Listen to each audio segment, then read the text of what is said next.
Today we're talking about our upper fuel filter conversion kit for the 2011 to current 6.7 Ford.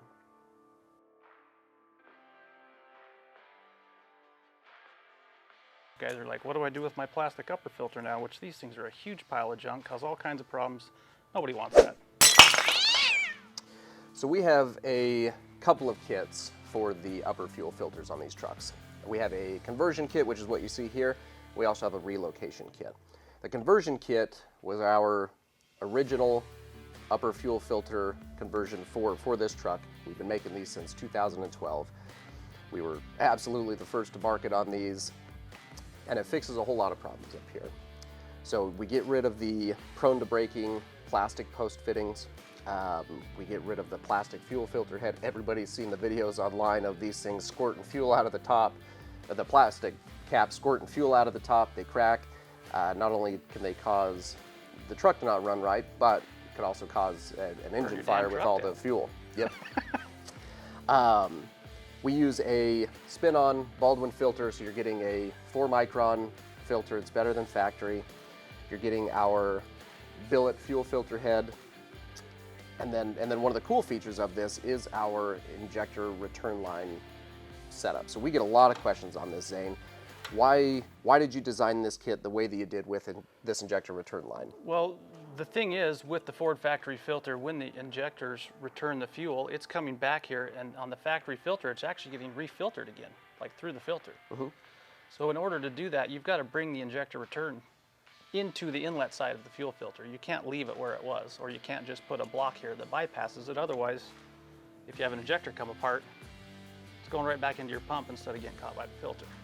So there's a couple other guys that make kits similar to ours. They've copied our kit, basically. Yeah, I've seen them.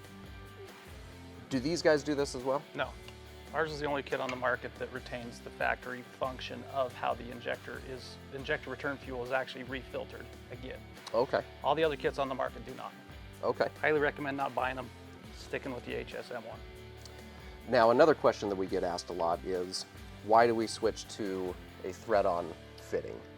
The reason we did that is these little factory guys here, their quick connects, got a real tiny little nipple on them. I see guys on Facebook and other forums all day long breaking these things off, changing fuel filters. So with our competition, they're still leaving these things in place. You've still got to take this off to change your fuel filter. You're going to break this. You've still got a problem. So they're really not eliminating the problem. Right. So we went to push-on style hose here with a clamp and just a little fitting you can unscrew for your injector return to take that off real quick and just lift your filter head out of there.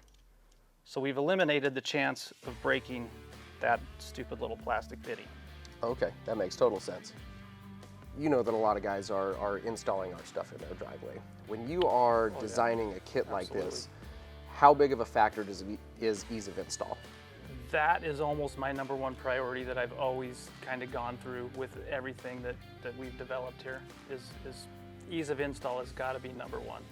You know, a lot of guys want to do their own maintenance, want to do their own little installs and upgrades like this on their trucks. They don't want to go have to pay somebody to do them, even though you can still do that. Right. But yeah, 100% ease of install. All our kits are almost number one priority. Okay.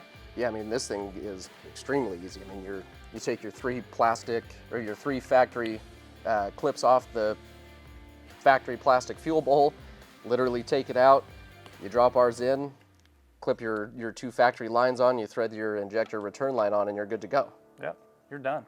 Easy as can be. And then the filter changes are simple by just taking those back off, pulling that out, unscrewing the filter, screwing the new one on, and sticking it all right back down in there. You can find these at your favorite diesel parts retailer or online at hs-motorsports.com.